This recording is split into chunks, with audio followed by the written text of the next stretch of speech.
Welcome to Jets Overtime, presented by Duncan, Eric Allen, and Eric Coleman inside the BetMGM studio. In just a moment, we will bring in Anthony Beck. The Jets season reached its midway point in the Midwest today with a 35-9 loss to the Kansas City Chiefs. Patrick Mahomes put on a clinic. He is probably the game's greatest player right now, and he throws for over 400 yards, 5 touchdown passes in all.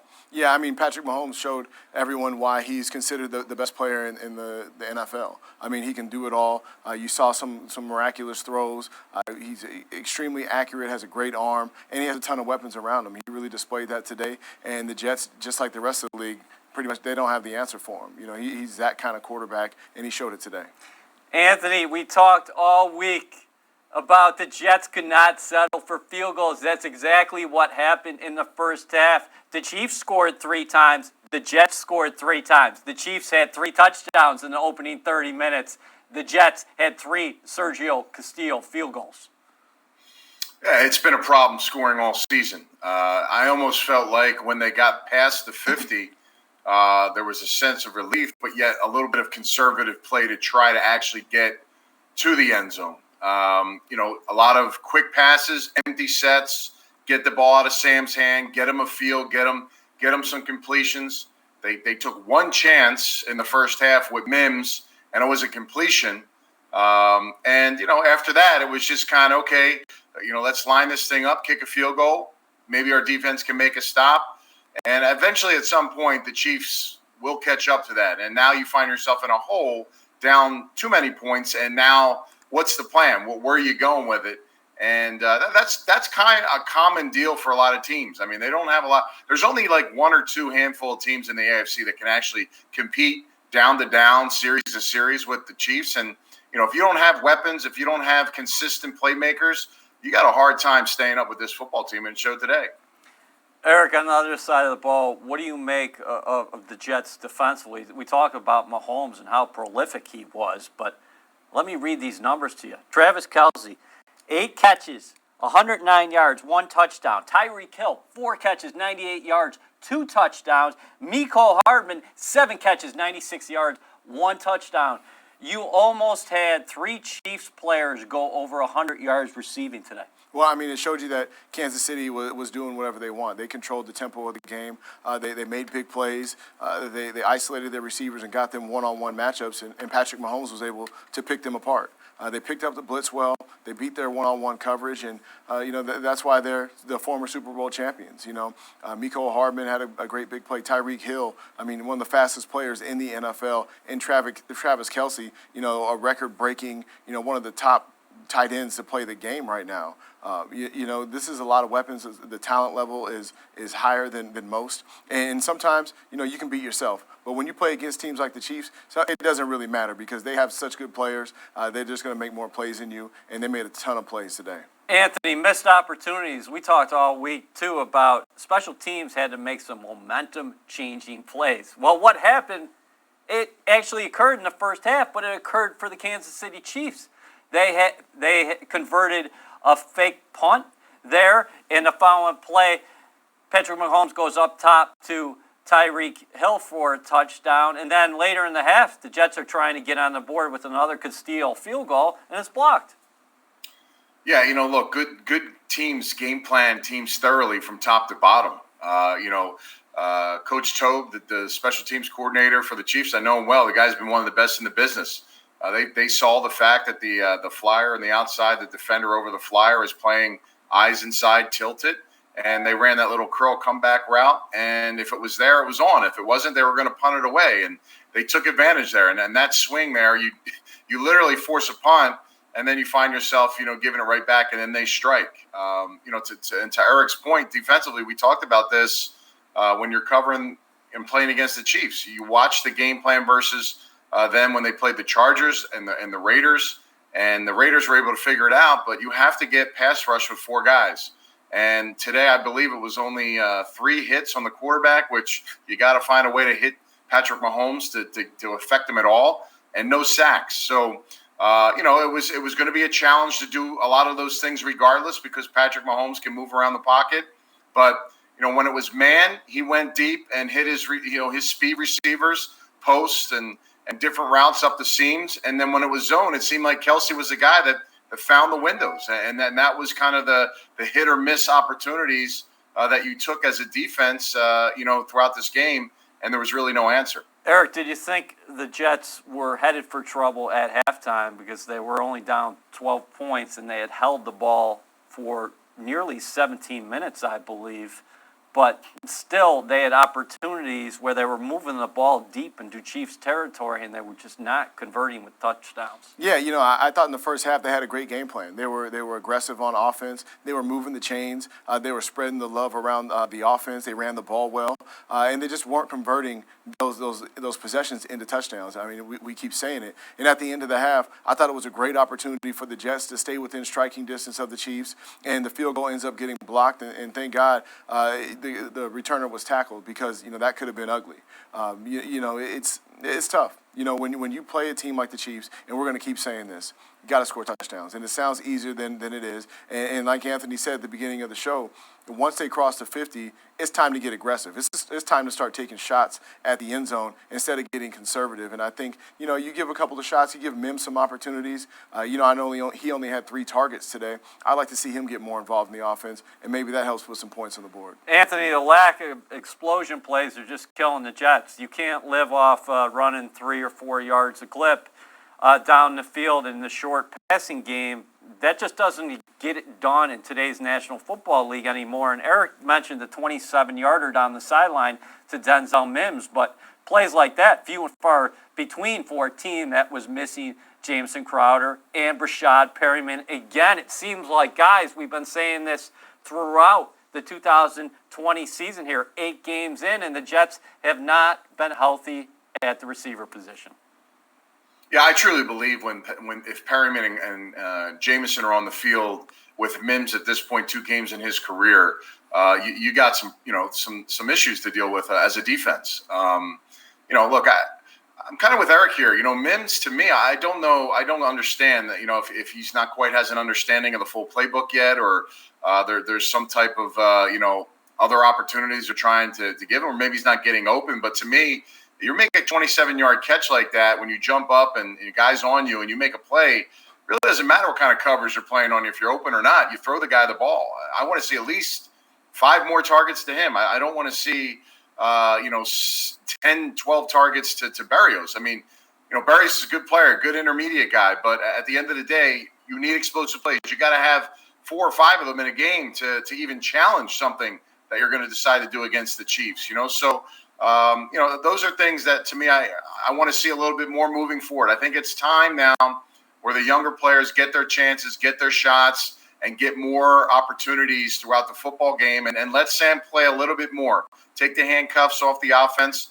Again, the start is good. Get the completions, move the chains, get some time of possession into your favor. But after that, okay, the flow is there. It's time to take chances. Hopefully we see that next week or moving forward, because if not, this team's not going to get in the end zone, period. It's going to be a field goal bonanza every single week. And third down continues to be an issue for this team. 2 of 12, 17%. So every time you're in a third down situation, it feels like the Jets aren't converting, they're punting the ball away, and Patrick Mahomes gets it back. Eric, on the other side of the ball, I keep on jumping back and forth, but defensively, the Jets were solid against the run. The Chiefs never got it going on the ground, but it really didn't matter. What did you make of the game plan as they try to contain this attack that has now scored 23 plus points in 22 consecutive games and 44 of the last 45 contests? If you're going to beat the Kansas City Chiefs, bottom line, fellas, you got to score 30 points. Yeah, I mean, you do have to score a lot of points, and you have to try to force some turnovers, get the Patrick Mahomes by any means necessary. I know that Marcus May was involved in a lot of blitzes. They mixed up the looks, tried to get pressure on Mahomes as much as they could. But when you don't get to the quarterback and you blitz, that means man-to-man coverage, and they were winning the matchups on the perimeter. I mean, Travis Kelce was beating safeties. He was beating linebackers. He was beating corners for plays and catching the ball. All the wide receivers for the Kansas City Chiefs were all also doing a great job of getting separation.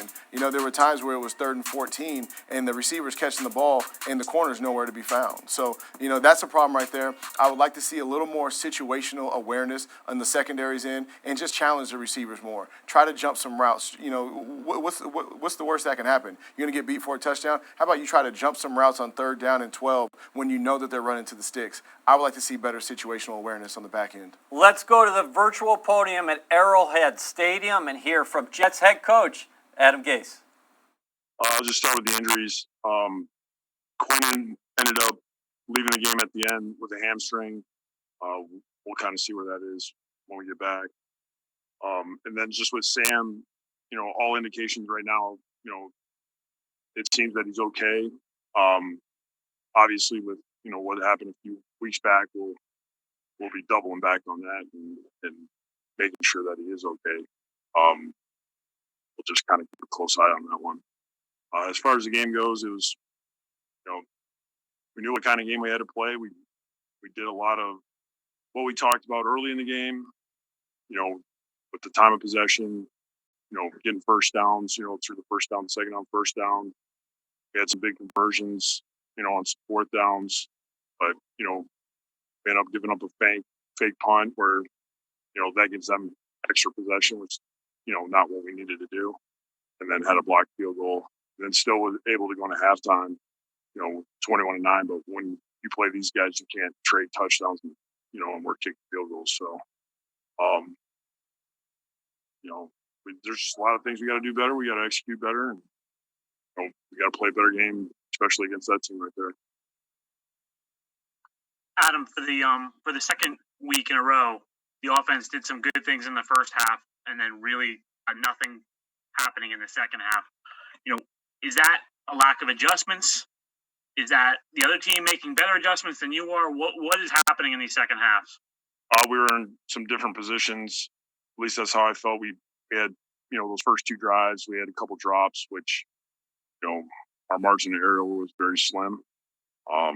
We were in 3rd and longer. In the first half, we were in 3rd and 5 or less quite a bit. We found ourselves in really 3rd and 7 plus in the second half. That's where you definitely don't want to live against these guys.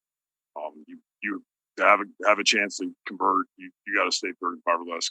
You get those 2 guys, you know, you get Chris and Frank Clark going. They're tough to block. So, you know, when we go back and study the film and look at it, you know, we'll see kind of, you know, what happened. It was when we were going through stuff, there was nothing they were doing different in the second half of the first. If that's the case, then Adam, I mean, is it kind of demoralizing that you guys go from moving the ball so well in the first half to the second half? I mean, there's times where it just nothing works. Yeah, I mean, I'm sure when we go watch this, we'll find some mistakes that was, you know, little things here and there that we were doing in the first half that maybe we didn't do in the second half. You know, it's hard to say right now when, you know, just coming off the field. You know, really, you know, have to look at the film first. You are watching Jets Overtime, presented by Duncan, Eric Allen, and Eric Coleman inside the BetMGM studio. The Jets go down in Kansas City today by a 35-9 score.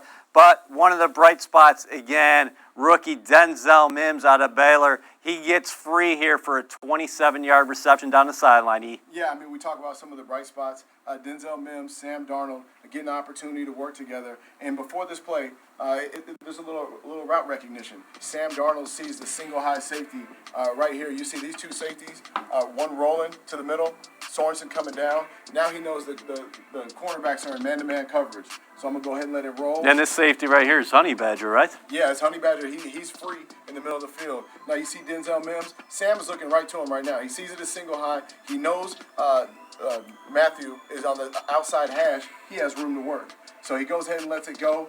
A great vertical pass by Darnold on the outside, and an excellent catch by Denzel Mims going to attack the ball. And if you look right here, look how much room Mims has for the sideline. This is how you know this is a well-coached wide receiver. He is the awareness to stack his receiver, leaving about 8 yards to the sidelines so he can adjust to Sam Darnold's fade route. And he does a great job once the ball is in the air of adjusting, going, attacking the football, and getting in bounds. So is this something that you're going to want every time? You like your chances here if you see Mims one-on-one with a cornerback where everybody talks about his catch radius all the time. This is a big guy. Yeah, he's a big player, a great athletic guy, awesome hands, goes and attacks the ball. And the thing is, it's just only going to get better once you get Perriman healthy, once you get Crowder healthy.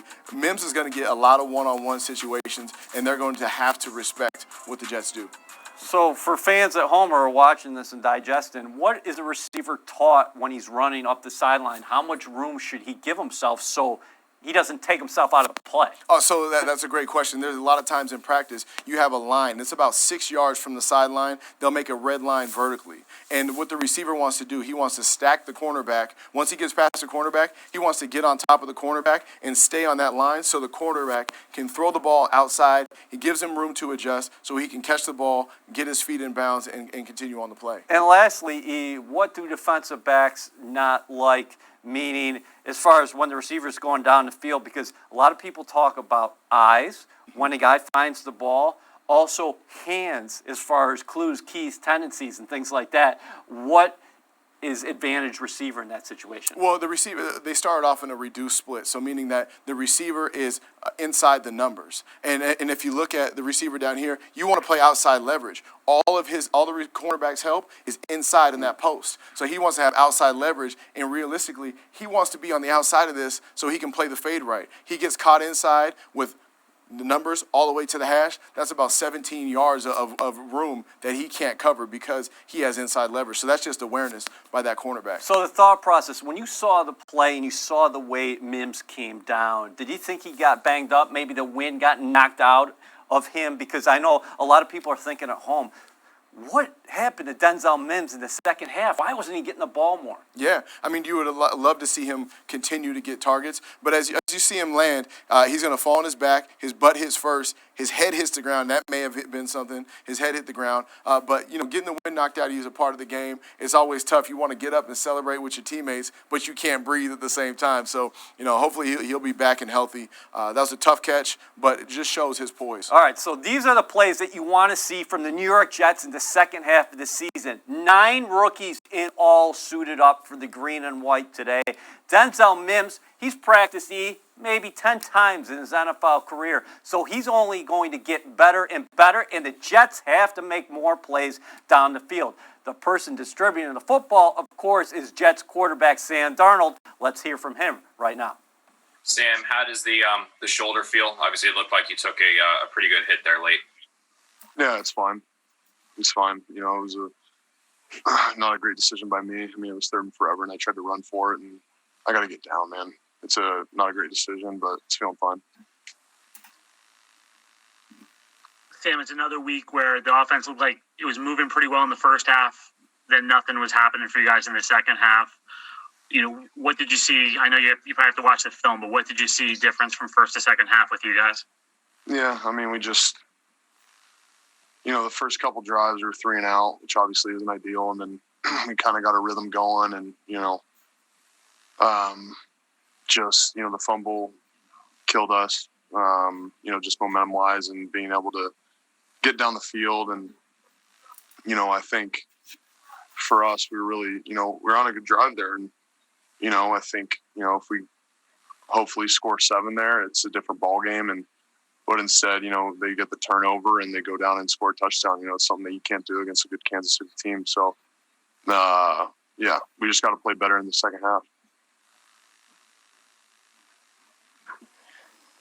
Sam, I know you said the shoulder's fine, but when you came up initially, it looked like it was uncomfortable there for a moment. So that's why, being the same shoulder, obviously people are going to wonder if it was an aggravation of it. What makes you so confident that it's not an aggravation of it? I mean, I was able to get back up and throw. Yeah, I think it'll be okay. We'll see tomorrow, I guess.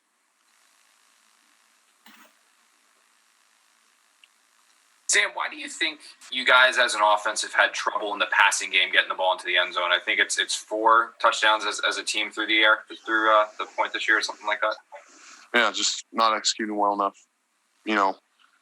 For me, I gotta get the ball to the open guy and get it out in the time we matter. And our guys got to get open against man. I got to do a good job of seeing zone and reacting to it, and finding open areas in the zone. So. Just when we get down there, we just gotta, play better, obviously. But I feel like I can do a lot more to be able to put us in better situations and score some touchdowns. Sam, how do you maintain Get running for less at Dunkin' with a $1 medium hot coffee with the sandwich purchase. America runs on Dunkin'. Participation may vary. Exclusions apply. Limited time offer. You are watching Jets Overtime presented by Dunkin'. We just heard from Jets quarterback Sam Darnold. Anthony, what did you make of the Jets' third-year signal caller? He's a frustrated player. He's a kid that's highly competitive, that wants to win and has a desire to lead this football team by his play. Nobody's happy with the results of a performance when you lose. And I think right now, it's a frustrating situation for him. I thought that, again, he started the game well, that the game plan was good. But, to me, just watching this, 2 weeks, where you've kind of matched that first half effort, you got to find out some things about some players. Sam, we have to get Sam to attack the football field, down the sidelines, down the seams, in the middle of the field. Those throws and those plays have to come now. There's 8 games left, and you have to figure out offensively what you can do. Now you're saying, okay, well, we don't have our weapons back. When we get those guys back healthy, we can open this thing up. Well, as the games are going through, a guy like Denzel Mims, who now has 2 games under his chest right now, it's vitally important to get him the targets that he needs so that moving forward, and I'm talking big picture, in the next season, he becomes a worthy target that was attacked week to week to week, and you implemented plans for him to be the guy. I've been saying the same thing about Chris Herndon. And when you watch Chris Herndon's play, he had a fumble today. His first opportunity to do something in the game came with 10 seconds left in the third quarter. He catches the ball, it gets popped out, fumble. He's got no other opportunity to redeem himself throughout that game or before that play. Go back to the Cardinals game. He's got 3 targets, 2 catches. 2 games after that, the Dolphins, the Bills, 0 targets. And then today, the 1 target and the fumble. These players have to get balls in their hand. You have to find ways to get them involved. It can't be just a screen. The 2 most memorable plays I remember this season are 3 drops and 2 fumbles. A drop and 2 fumbles, and it's on the screenplay again several weeks ago, early in the season. So, these targets have to amp up because these are young weapons, because you're trying to figure out where your team's at. You got all these draft picks. You have cap space. You're not playing for playoffs this year or any of that. You're playing to get players involved and do those things. That stuff has to happen. So moving forward, to me, those have got to be vital things that happen offensively for at least those 3 players, because when Crowder comes back and Perryman comes back, hopefully it's next week. If it's any longer than that, you have to find things out about these guys. And I think that's what's going to be important moving forward. And I think that's, ultimately what's going to make a deciding factor for all these players offensively, for this game, the next game, and seasons to come. Eric, I think this is a very fair analysis from Anthony. In your mind, how do they make something happen down the field? Like Anthony just said, yeah, you want Crowder back in the lineup, no doubt about it. And hopefully Brashad Perryman is out of concussion protocol. But Sam Darnold said, hey, I have to do a better job against zone defense. And he talked about his receivers beating man coverage more often. Are there plays to be made down the field right now? And like Anthony said, at times, don't you have to give your players the ability to go out there and make a play? Yeah, you definitely have to put them in situations to thrive. But when you talk about this receiving core, Sam Darnold has yet to have his whole his whole starting receiving cast. It's hard to evaluate Sam Darnold without these playmakers. I'll tell you one thing. If I'm a defensive back playing against the Jets right now, you come out in the first half, you're playing your zone, you're mixing in some man, you're trying to get a feel for this offense. You go in at halftime and you tell your coach, across the board, we can lock this thing down, put us in man coverage, and it's over. And that's what teams are doing. They're locking it down because man for man, the Jets can't beat one-on-one coverage. So when you get Rashad Perriman, you get Jamison Crowder in the mix, along with Denzel Mims, that's when you start to be able to thrive. That's when the playmakers can step up and make some big plays. That's when you take shots down the field. But until then, it's hard to evaluate what this offense is doing because they're not healthy. Anthony, your take on that? Well, yeah, look, I mean, again, and I go back to this analogy from before, Jason Witten is a perfect example of a guy that was force-fed the ball early in his career. Good, bad, or indifferent, he became one of the best tight ends in history. I'm not saying that's going to happen to Herndon, but at the same token, this kid needs to get the ball to himself. If he goes out there and he gets 6 targets and he drops 5, okay, you know what? We got problems with this kid, but he's a third-year player. He needs to be peaking right now.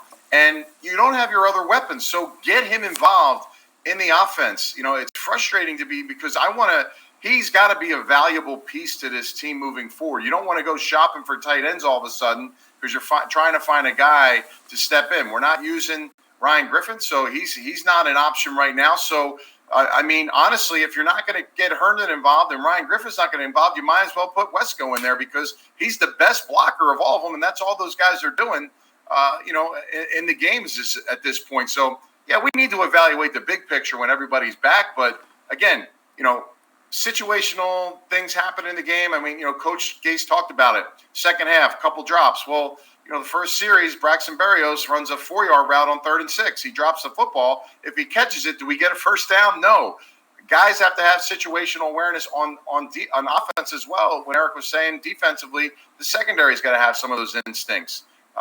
So to me, I feel like Chris is a kid right now that on our football team, a player that, I don't know anything behind the scenes. All I know is when he's on the football field, if he's going to play the 50 plus snaps, 60 snaps you get in a football game, you might as well use him because I don't necessarily think you have to have him as a key part of the blocking game. You got enough going on where you can spring some plays. So let's just see if we feature him a couple games in a row and see what happens. And during the week in practice as well, he needs to be getting a ton of balls his way. Sam has to target him, find him, build a rapport, get him confident. Right now, he's not a confident guy. These little drops and fumbles and the extension of games that go by not getting the football will hurt players' mental part of the game. And that's not just going to click back. You have to give them that confidence by giving them those other opportunities. So I hate to beat a dead horse, but he's an important piece of this puzzle, in my opinion, moving forward. When you're starting to build the team moving forward and also this season. Let's get to Ethan Greenberg, who's standing by with Jets defensive lineman John Franklin Myers. Jets defensive lineman John Franklin Myers. John, what was the game plan heading into today in order to try to slow down this Chiefs offense? We had a couple different things, but one of the main things was keeping them contained in the pocket, Patrick Mahomes, and we did a good job of that. He didn't escape much, but they still made those plays. So we just gotta get back to practice and figure out what was wrong, get in the meetings, and continue to get better. So, John, I think a lot of people will look at the score and say, okay, 35-9, not a great defensive showing, but how would you evaluate the defense's performance today? I think we did a good job stopping the run. Obviously, we could get better. We got to get more pressure on them, and that's something that we know. It's just one of those things where, again, we got to watch the film and just look to get better each and every day. John, how do you guys make sure that no one gets too down on themselves, being at this point in the season, being at 0-8, coming off a tough loss at Kansas City? I think we all got a good mental state with this. We all know it's business at the end of the day. We got families to feed. These people got families to feed. So we're just here. We're going to get better each and every day. We all got a good mindset when it comes to that. Nobody has their head down. We're all just going to go back to show up to work. What did the Jets defense do well today in terms of stopping the run? I think we had a good knockback. We set the force real well. Again, we contained the quarterback in the pocket so he didn't scramble. And those were the things that we knew that we had to do. And then, we just got to just continue to get pressure on him in the pass game and make some plays. You know, other than stopping the run, John, was there anything, maybe like a silver lining of the defense's performance today that you think you can build on moving forward? Again, I mean, we pride ourselves in stopping the run, but we had a lot of we played good. I mean, I think we played good overall. Obviously they had a couple bombs, but again, we're gonna get more pressure on the quarterback. We're not gonna allow that. So that's not just the DBs, that's everybody. So we're all a team, and we do a good job of. We're gonna go in this meeting. We're gonna talk about it. We're gonna fix it. Awesome, John. Appreciate the time. Thank you. Thank you. One of the Jets' bright spots today was Henry Anderson stopping former Jets running back Le'Veon Bell for a loss on a 4th and 1. Our own Olivia Landis caught up with Goose after this game. Now joined by defensive lineman Henry Anderson. Henry, after last week's matchup against the Bills, the defense was praised for their ability to stop third down conversions. There's obviously a little bit of a different story in today's contest. What went into some of the defensive struggles against the Chiefs? I honestly need to watch the film and see kind of what was happening. I wasn't out there a ton, so I don't really know exactly what was going on. But, I mean, give credit to them. They've got some playmakers all over the field. And, I mean, they won the Super Bowl last year for a reason. They're a really good team, good quarterback, good skill players. So, it's a tough team to beat. Henry, in the time that you were in the game, you were able to make a big stop on 4th and 1 against former teammate running back Le'Veon Bell. Can you talk about the importance of those big 4th down stops defensively and what that does for the team? Yeah, I mean, those are always big. Obviously that gives the ball back to our offense. I know, we got to check out what happened on that fake punt because that was early in the game. That was kind of a little bit of a turning point because they went on to score a touchdown there. But obviously we're always trying to get off the field on 4th down, and that takes away points. They could have kicked the field goal, gotten 3 points there. But when they go for it and we get a stop and get the ball back to our offense, it's always what we're trying to do. You guys are a defense that oftentimes prides yourself on being able to stop the run. Did very well against the run again today. What goes into the process of being so successful as a run defense? Just the way we play. I mean, we're an attacking front. I think we did a good job today of, just everybody being where they're supposed to be. Linebackers coming downhill and filling when they're supposed to fill. Again, need to watch the film and kind of see what happened on a couple runs kind of squeaked out a little bit. But, I think we did a good job overall of just, playing our technique and playing the way we're supposed to play up front. Henry, it's officially the midway That's overtime point presented by Duncan, Eric Allen, and Eric Coleman inside the BetMGM studio. We're joined as always by Anthony Beck. Anthony, the Jets are 0-8 at the midway point for the first time since 1996, the only winless team in the National Football League. Got an extra day to prepare for the New England Patriots, but they're coming to MetLife Stadium Monday Night Football. You watched a little bit of the Patriots today. What do the Jets just got to do moving forward as they take a step back? The Patriots are the final game before your bye. This isn't a layup team to be messing with. Take the record out. They fought the Bills today, and I would say a lot of people would agree that the Bills are going to probably win the division. So it was back and forth. Everything the Bills brought, they matched, and they were on the road. Cam Newton didn't have any touchdowns or any turnovers. Well, he did have a fumble in the game at the end, but his legs are a problem. A running quarterback has always been something that's been difficult for the Jets, and that will pose problems. No Edelman. You'd think, okay, who can he throw the ball to? But they found ways to get the ball to Rex Burkhead, who's a very good running back, and he did some things out of the backfield as well. Jacoby Myers got a lot of targets in this football game. Izzo, the tight end, had a couple key catches as well. So, and the defense isn't going to fold. They have some good players still left remaining even after the COVID. So they're going to fight. They're not going to give up. We all know they're well coached. So I think this is going to be actually a really good matchup. And I think this is a good game for the Jets right now where, you can feel like you can open it up a little bit, try some things, and, play some good competitive football. So a little more evenly matched than other games on their schedule, and I think this is one they need to take advantage of. Anthony, great job as always. It sounded like you're ready to suit up once again.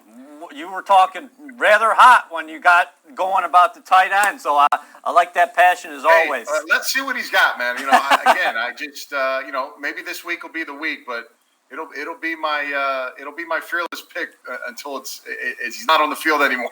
Oh, we know that. Thanks as always, Eric. 0-8, 35-9. It's a loss to the Kansas City Chiefs. No shame in losing to the Chiefs. This is a great team. They're defending Super Bowl champion, but the Jets have a lot of question marks right now, and they need some answers. And next week, on the surface, New England offensively would be a good team for this defense, because one thing the Jets have been doing well of late is stopping the run. But offensively, you got to score touchdowns, you got to score points in this league.